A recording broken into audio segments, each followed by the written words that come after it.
Sự yêu bi bang nuôi hang lấy bắp lấy khả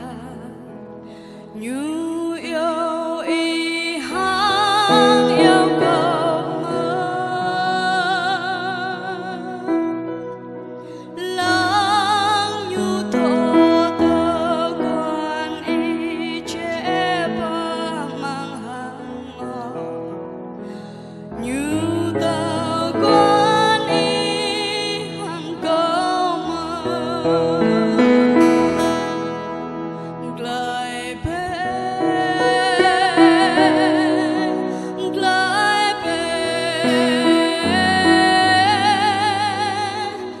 lại bốc lên glai hàng qua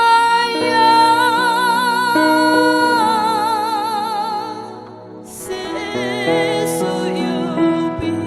bang nuôi hang glai khắp đút là nuôi gió glai bờ sang má bể hiếm ê buồn rong hàng như tơ ta như cứ vui hang vừa cầu mơ hiếm ê bu bơ ngợt ô cất lời như bắp y hang bắp cầu mơ glai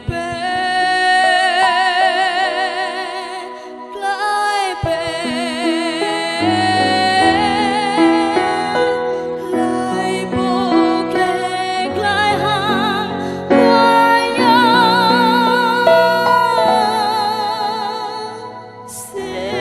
sự yêu bi bang nuôi hang glai khắp đút là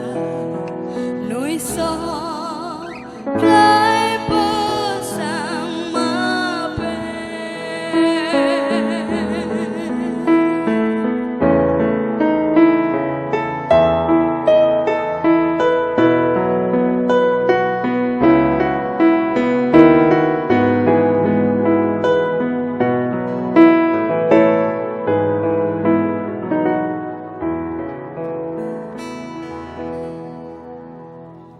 ra